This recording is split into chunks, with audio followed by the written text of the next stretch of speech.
The wind shifted just before dawn, brushing my cheek like a warning I had learned to trust. It slipped under my scarf, sharp and cold, telling me the ridge was waking up. Below, the snowfield looked untouched again, smooth and innocent, as if the night had done nothing at all. No tracks, no smoke, no shelter. They had burned everything, while the blizzard hid their work, leaving the cold to finish what fire started. I didn't move. I slowed my breathing and pressed my cheek deeper into the frozen fabric of my sleeve, watching the sky fade from black to gray. My fingers ached in that dull, distant way that means the damage has already set in. I ignored it. Pain wasn't new. This moment wasn't either. I already knew why I was here. They believed winter would break me, that hunger and isolation would force me to disappear. I let them think that. I let the valley fall quiet and empty, just the way they expected. Then a figure stepped into the open below, paused, exposed by confidence for a heartbeat too long. My pulse settled, steady and calm, the world narrowing to a single point of truth. I wasn't angry. I wasn't afraid. I was ready. Subscribe to my channel, Lady Veteran Stories, for more real military stories, and tell me in the comments where you're watching from. I was deployed that winter in 2013, operating alone in the high country beyond a place most maps didn't bother to name. The nearest town was nothing more than a loose scatter of trailers and a shuttered gas station, hours away over roads that disappeared under snow. No streetlights, no traffic, no reason for anyone to be there unless they were hiding from something or watching someone else do the same. At night, the darkness pressed in so completely it felt solid, like another layer of terrain you had to learn to move through. My name is Mar Callahan. I was a sniper by training and a winter operator by necessity. I wasn't there to collect stories or prove anything. I wasn't counting bodies or chasing medals. My job was simpler and heavier than that.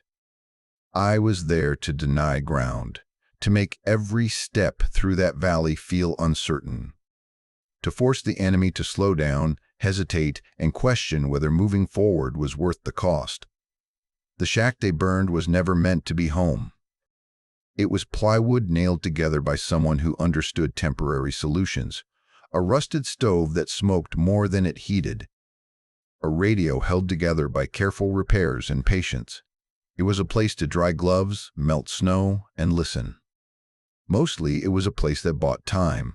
When I came back and saw it reduced to blackened boards frozen into the snow, I didn't feel shock. I felt clarity. The message was simple and deliberate. Leave. They hadn't tried to hunt me down. They hadn't fired a single round. They had taken away what kept me functioning and trusted the cold to do the rest. That told me more about them than any intercepted transmission ever could. They believed winter was stronger than discipline. They believed discomfort would force a decision in their favor. I stood there longer than I needed to, letting the smoke smell sink into my clothes, then turned away without looking back. Inventory came next. I didn't sit down. Sitting down makes you linger, and lingering turns into doubt. 11 rounds left. Food for half a day if I stretched it carefully. Water I could melt as long as I had fuel. No radio. No resupply window. No support close enough to matter if things went wrong. That kind of math doesn't scare you once you've done it enough times. It just narrows your options until the only one left is movement. I moved before the sun finished setting, cutting deeper into terrain I had already walked and memorized for weeks. The cold sharpened as the light faded, each breath turning brittle in my lungs. I chose my steps carefully, knowing every sound carried farther in winter. Snow hides tracks from above, but it sings under careless weight. I wasn't running. I wasn't escaping. I was tightening the circle around a valley they thought they controlled. As I climbed, I thought about how many people assume this kind of work is driven by anger. It isn't. Anger burns too hot and too fast. What keeps you moving when your hands stop feeling like your own is habit. Training. The quiet acceptance that discomfort is part of the job, not an obstacle to it. By the time full dark settled in, I was already where I needed to be for the night, sheltered from wind, invisible from below, close enough to watch without being seen. I melted snow in small batches, careful not to waste fuel, and ate slowly, letting each bite last longer than it should. Hunger sharpens focus if you let it. It reminds you that every decision matters.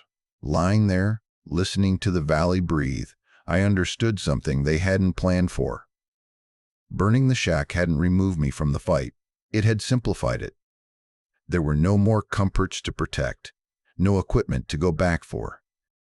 Nothing tying me to one spot. Winter hadn't cornered me. It had cleared the board. Somewhere below, they believed they had won without firing a shot. They believed I was already gone, pushed out by cold and hunger and silence. I let that belief settle in. I let it grow. Because confidence makes people careless, and carelessness has a way of stepping into the open when the light comes back. The signs didn't announce themselves all at once. They never do. They crept in quietly, the way winter does, small details that only mattered if you were trained to notice them. Tracks that curved when they should have stayed straight, looping back on themselves like someone unsure of where to go next. Fires built too clean, stacked just right, sending a message instead of just heat.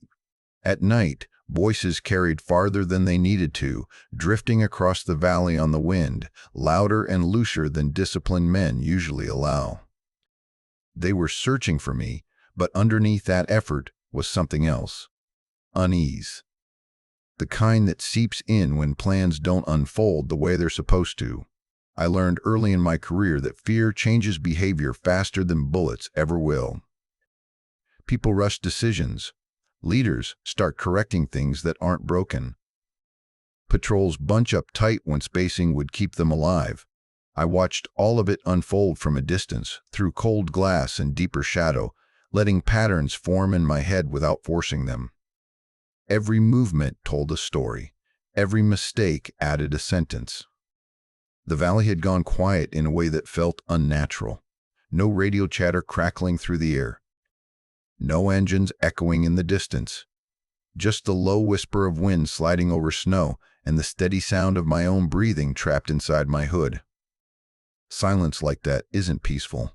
It's heavy. It presses down on you and makes you aware of every small sound you make in return. I slept in fragments, never long enough to fall into real rest. When I woke, my jaw ached from clenching without realizing it. My shoulders felt locked, like they had forgotten how to relax. Each time I reached for my rifle and checked it the same way, slow and methodical. Magazine seated. Chamber clear. Scope clean. It wasn't just maintenance. It was grounding. A ritual that reminded me I was still present, still deliberate, still in control. Cold does strange things to time. Minutes stretch. Hours fold in on themselves. I counted my breaths when the night felt too long, listening for changes in the valley below. Every now and then, a sound would pull my focus sharp. A boot scraping ice. A laugh cut off too quickly. The clink of metal where there should have been none. Each one told me they were still looking, still unsure, still trying to convince themselves I was already gone. What they didn't understand was that pressure works both ways. The harder they tried to push me out, the more they revealed themselves. Their routes grew predictable. Their caution came in waves instead of staying constant. They were acting like people who believed they were winning, and that belief made them careless in ways they didn't even notice. I adjusted my position by inches, never more than I had to. Snow hides movement, but it also records it, and I respected that balance. I let the cold bite where it wanted, focused on what mattered. Wind, light, distance, human behavior under stress.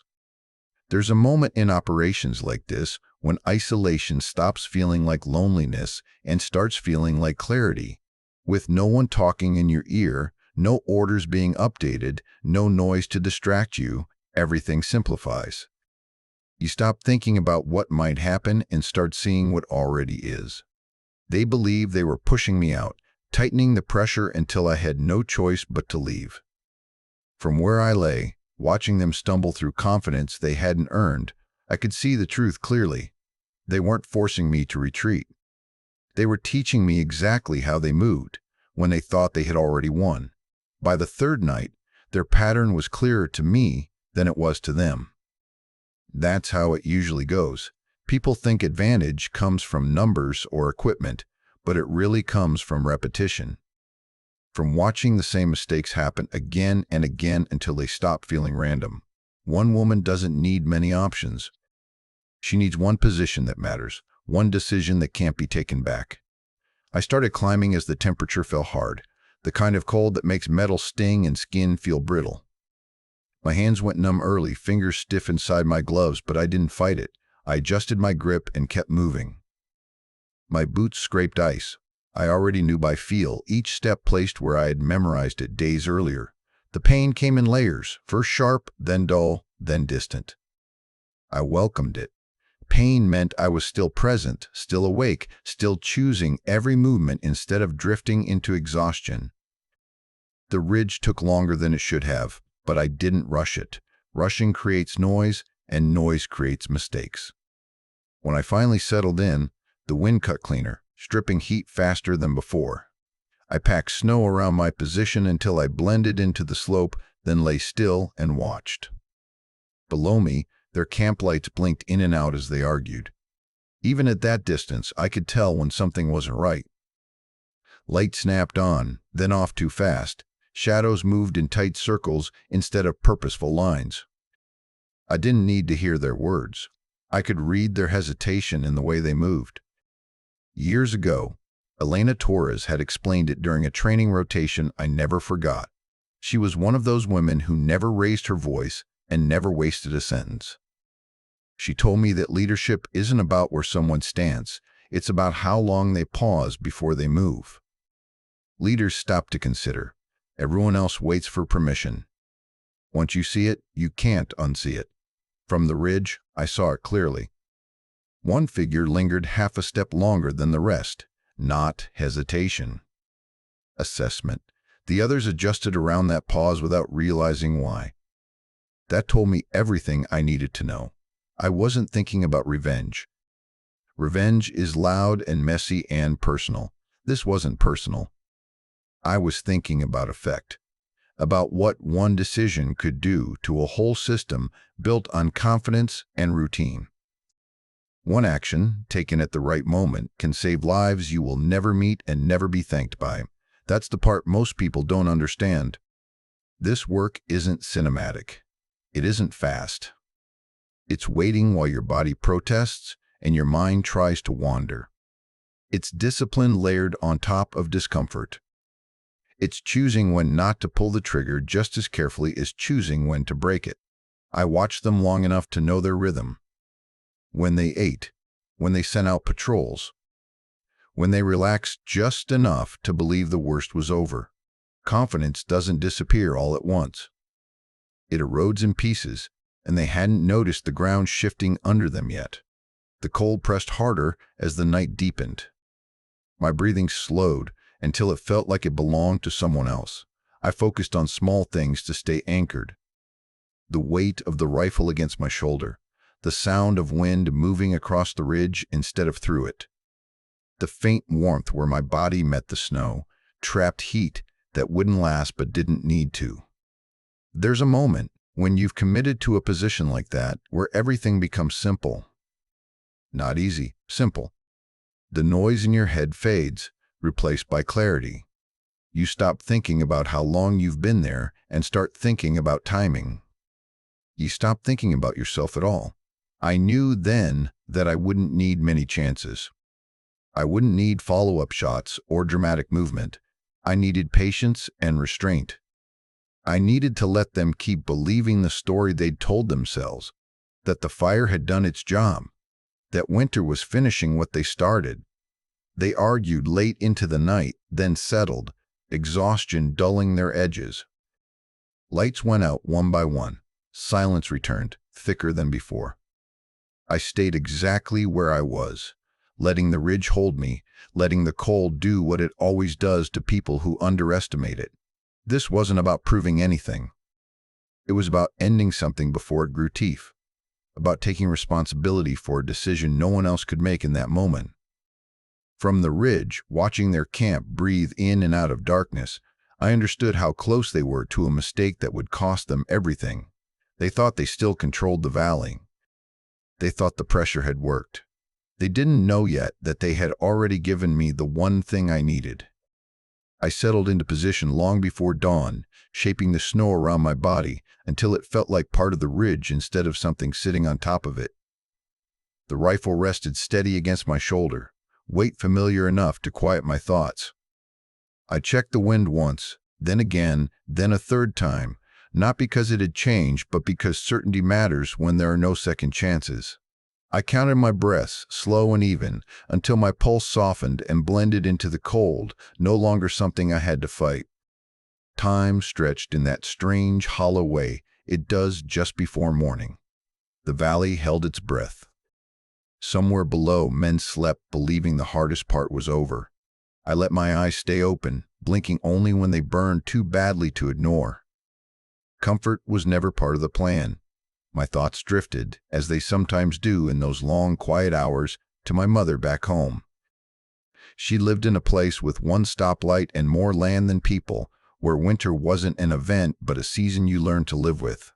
She used to say that cold didn't change you, it just revealed you. That when everything extra was stripped away, you found out what you were willing to endure and what you weren't. Lying there in the snow, waiting, I understood exactly what she meant. The sky began to thin from black into a pale gray, that in-between light where depth disappears and shapes lie. It's the most dangerous time of day. Eyes lie, distance blurs.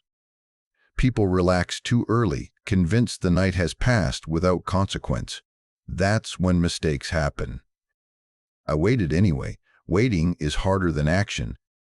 Action burns off nerves. Waiting forces you to sit with them.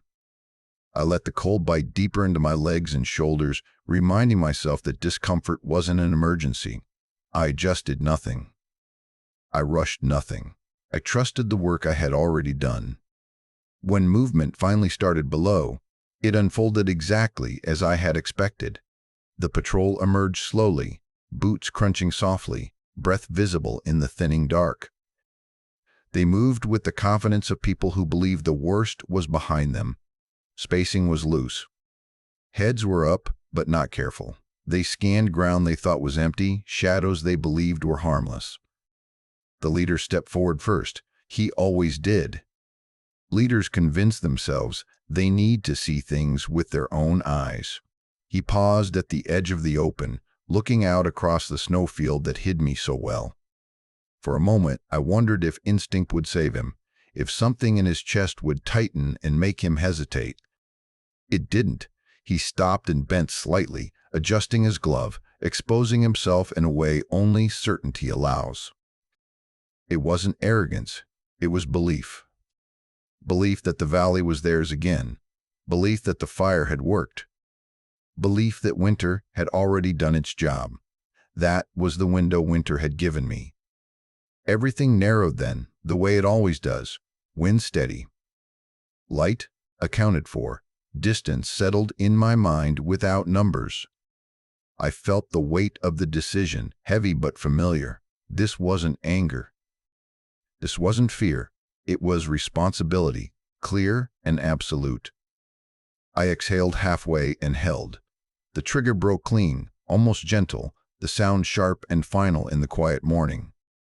The recoil pressed into my shoulder and vanished. The valley absorbed the report like it had been waiting for it.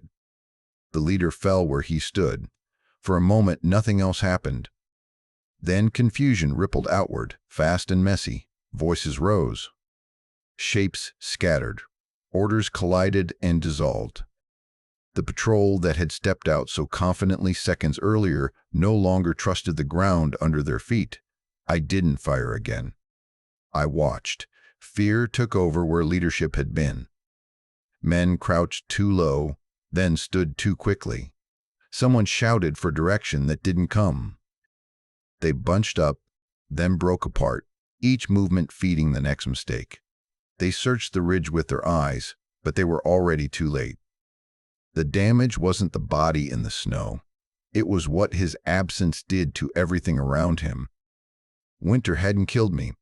Uncertainty was killing them. I stayed in position longer than I needed to, making sure the lesson settled in. I let the cold keep working on me, reminding myself that endurance was the cost of control. When they finally pulled back, retreating from ground they had sworn to hold, I felt no relief. Just a quiet confirmation that the decision had landed exactly where it needed to. As the sun rose higher, light filling the valley they no longer trusted, I remained still, letting the ridge hold me a little longer. Some outcomes don't need celebration. They just need to be carried. And as I lay there, cold and steady, I understood something with absolute clarity. Winter hadn't been my enemy. It had been my ally, stripping everything down to what mattered and giving me one clean moment to end what never needed to become a larger fight. That was enough.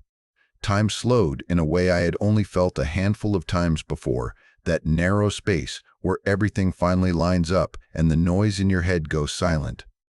The wind stayed steady, not shifting, not teasing. The cold was no longer something I noticed. Temperature, distance, angle, all of it sat locked in my mind without numbers, without effort, as familiar as breathing. I exhaled halfway and held. The shot split the quiet and disappeared into it at the same time. No echo followed. No drawn-out sound, just a sharp break and then absence. The kind of silence that comes after something irreversible has happened. The leader dropped where he stood, his body folding into the snow like it had always belonged there. For a heartbeat, nothing moved. Then the patrol froze, every person caught between instinct and disbelief. Confusion spread faster than any order ever could. Heads snapped in every direction. Weapons came up too late, pointed at shadows that didn't matter. Someone shouted something I couldn't make out. The words tangled and useless in the open air. I didn't fire again. I didn't need to. From my position, I watched fear take over piece by piece. It showed itself in small ways at first. A man crouched too low behind nothing. Another turned in a slow circle, scanning ground that suddenly felt hostile. Orders collided with one another, overlapping and canceling out. The clean lines they had moved in before dissolved into clumps and gaps, each one more dangerous than the last. The night before, they had walked with confidence, boots steady, spacing loose, belief holding them together. Now, the same ground felt like a trap. Every step looked heavy, uncertain, like the earth itself might rise up and take them next. Winter hadn't killed me. Uncertainty was killing them. I stayed exactly where I was, cheek pressed into cold fabric, letting the scope trace their unraveling. This was the part no one ever talks about. The aftermath before the aftermath. The moment when panic hasn't fully bloomed yet, but discipline has already started to crack. One of them broke from the group and ran a few steps before stopping, unsure where to go. Another dropped to a knee and stayed there too long, waiting for instruction that never came. They were looking for me now, finally aware that the valley wasn't empty, but awareness came too late to restore order. I felt the cold bite deeper into my arms and shoulders as time stretched. My fingers stayed steady, but the ache had settled into my joints, slow and insistent. I welcomed it. Pain kept me anchored. It reminded me I was still here, still responsible for what happened next, even if what happened next was nothing at all. That was the choice they didn't see. I could have fired again. I could have taken advantage of the chaos and added bodies to the snow. But bodies weren't the point. Effect was. One life had already shifted the balance. Anything more would have been noise. They tried to regroup. I could see it in the way one man raised his hand trying to pull eyes back to him. It didn't work. Leadership can't be forced in the middle of fear. It has to be trusted, and trust had just bled out into the snow. Minutes passed. long ones. Their movements grew smaller, tighter, less confident. No one wanted to be the next person standing still. No one wanted to be first or last. That hesitation spread through them like cold through wet clothing. Eventually, the decision made itself. I saw it ripple through the group without a word being spoken. Backs turned. Steps angled away from the open ground. The patrol began to pull back, slow at first, then faster, retreating toward the cover they believed might still protect them. I followed them with my eyes until distance swallowed detail. Only then did I allow myself to breathe fully again. My chest ached from holding so much stillness for so long. I flexed my fingers once, carefully, feeling pins and needles spark along my skin. There was no relief, no rush. Just a quiet understanding that something had ended before it had the chance to grow worse. I stayed in position long after they disappeared, letting the cold work through me, making sure no one returned, no second wave followed. The sun climbed higher, light spilling into the valley they no longer trusted. Snow glittered where blood had already begun to freeze, blending back into the landscape like it always does. When I finally shifted, the movement felt heavy, like gravity had doubled. My muscles protested, stiff and slow. I welcomed that too. The cost had been paid exactly once, and I would carry it with me, the way I always did. As I lay there, watching the empty ground where confidence had stood minutes earlier, I understood something with absolute clarity. Winter hadn't been my enemy. It had stripped everything away until only truth remained, and truth, once revealed, has a way of ending fights without another shot fired. They pulled back before noon, the retreat slow at first, then more deliberate as distance gave them a sense of safety. I watched it all unfold from the ridge, my body still pressed into the snow, my scope following their movements, until they were nothing more than dark shapes dissolving into terrain. I could see the arguments even without hearing the words, hands cutting the air. One person pointing back toward the valley, another shaking their head. Regrouping in short bursts, stopping too often, like they were afraid the ground itself might punish hesitation. That valley had been theirs the night before. They had sworn to hold it. By late morning, it belonged to no one. I stayed long after they were gone. Not out of caution, but out of responsibility. A decision like that doesn't end the moment the enemy disappears. It settles. It echoes. You wait to be sure it is finished speaking. The light shifted slowly across the snow, shadows stretching and shrinking as the sun climbed and then began its descent. I didn't move. I didn't rush the end of anything. One life lost. An entire fight avoided. That's the math people rarely want to sit with. It isn't clean and it isn't comforting, but it's honest. As the day wore on, my body began to reclaim its voice. At first, it was subtle. A tremor in my hands when I tried to adjust my grip, a tightness in my shoulders that hadn't been there before. Then it came harder, muscles locking in place, refusing to move without protest. My jaw ached again, clenched so long it felt like it belonged to someone else. The quiet after-action is never clean. It creeps in slowly, filling the space left behind by focus. Your mind starts replaying things you didn't have time to notice before. Sounds, movements. The exact moment everything changed. You don't chase those thoughts. You let them pass through one at a time, like weather moving across open ground. When the light finally began to fade, I allowed myself to shift. The movement felt foreign, like I was borrowing a body that hadn't been used in years. Pins and needles flared in my legs as blood returned where it had been held back. I waited until the worst of it passed before standing, moving slowly, deliberately, refusing to rush even now. There was no celebration waiting for me. No one to tell the story to. No record to make. I didn't write anything down. I never do. Words have a way of turning real events into something else, something easier to misunderstand. What mattered had already happened. I packed what I could carry without thinking twice. the essentials. Nothing more. Anything that tied me to that place, anything that might explain how I had lived there, I burned. Fire erased what snow could not. Evidence disappears fast in winter if you let it. Ash melts into slush. Slush freezes back into nothing. As the flames died, I watched them until they were gone, just like everything else. Then I turned away. Walking out of the valley felt heavier than walking into it ever had. Each step carried more than weight. It carried consequence. That's the part no one trains you for, not really. You learn how to make decisions under pressure. You learn how to survive cold and hunger and isolation. What you don't learn is how to set the weight down afterward. Some victories don't come with relief.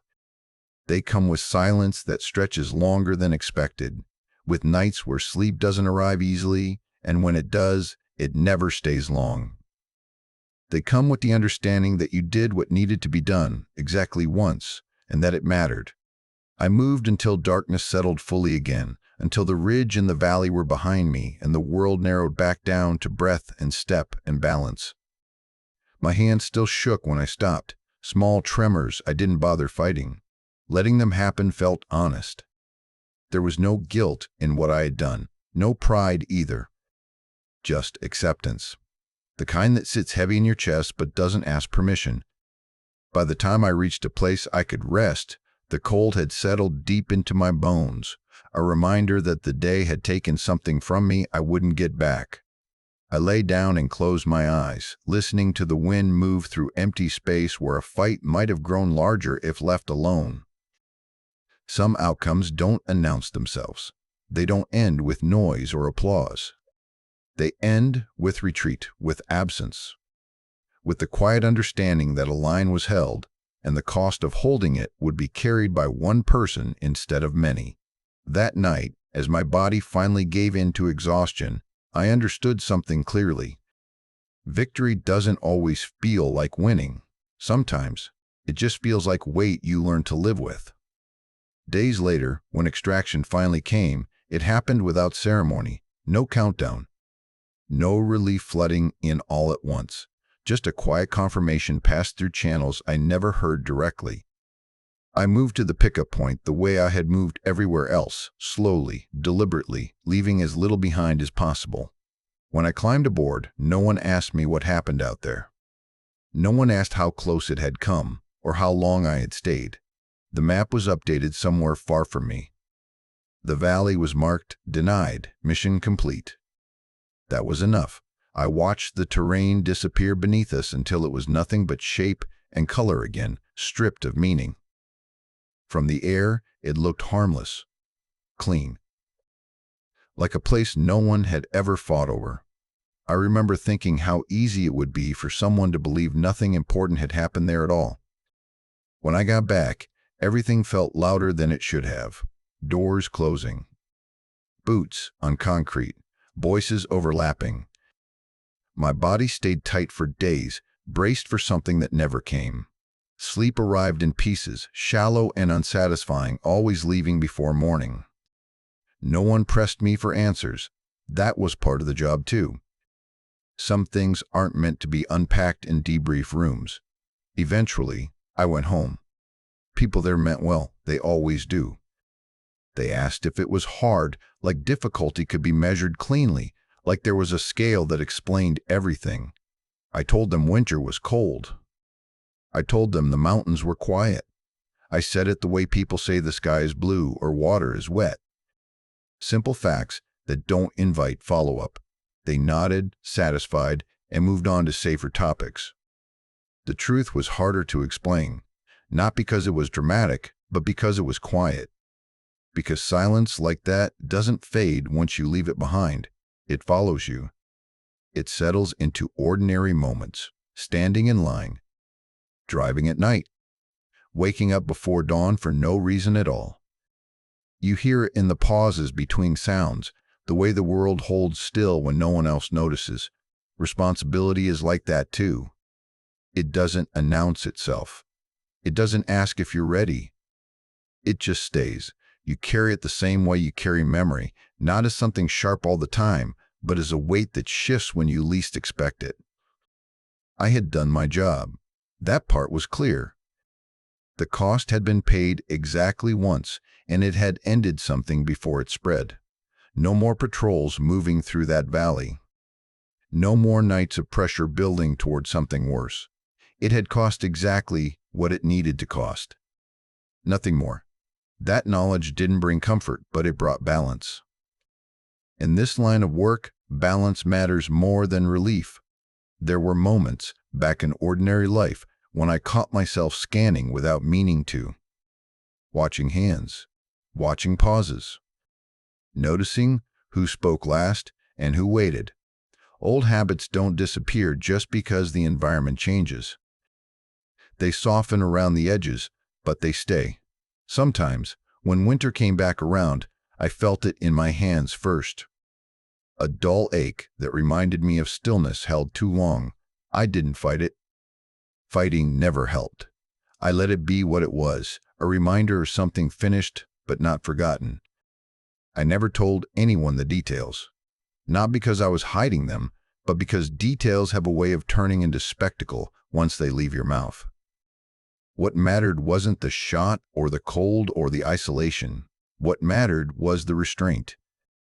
The decision to end something early and quietly instead of letting it grow into a larger loss. Most people never see that side of service. They imagine noise and motion and clear endings. They don't imagine silence being used as a tool or patience carrying more weight than force. They don't imagine walking away without proof, without recognition, without anything to show except the absence of something that could have gone wrong. I learned that doing your job well often means no one notices at all. The absence of disaster becomes the only evidence you were ever there. That's a strange thing to live with, especially when you return to places where success is measured loudly. But I didn't regret it. Regret comes from doubt, and I didn't doubt the decision. I had made it with everything stripped away, under conditions that don't allow for excuses or second-guessing. That clarity doesn't fade even when the memory softens. What stayed with me wasn't the cold or the fear. It was the understanding that some lines are held by people who never talk about it afterward. People who carry the outcome quietly and let the world move on as if nothing happened. I had done what I was trained to do. I had paid the cost required and no more. That was the promise I kept to myself, long before anyone trusted me with a rifle and a position like that. And when I think back on it now, years later, that's what matters most. Not that I survived, not that I was right, but that the silence remained, that the valley stayed empty, and that sometimes the most meaningful work leaves nothing behind except the space where something worse never had the chance to exist. I still think about that ridge sometimes, especially when the weather turns and the air carries that familiar edge. Snow has a way of erasing almost everything. Footprints disappear. Ash sinks into the ground. Even fear fades with time. What doesn't disappear is memory. The shack is gone now. The tracks are gone. The valley looks like it was never touched at all. What remains is the understanding that endurance is never loud. It doesn't announce itself or demand recognition. It waits. It plans. It holds steady until the moment action is necessary, and then it acts without hesitation.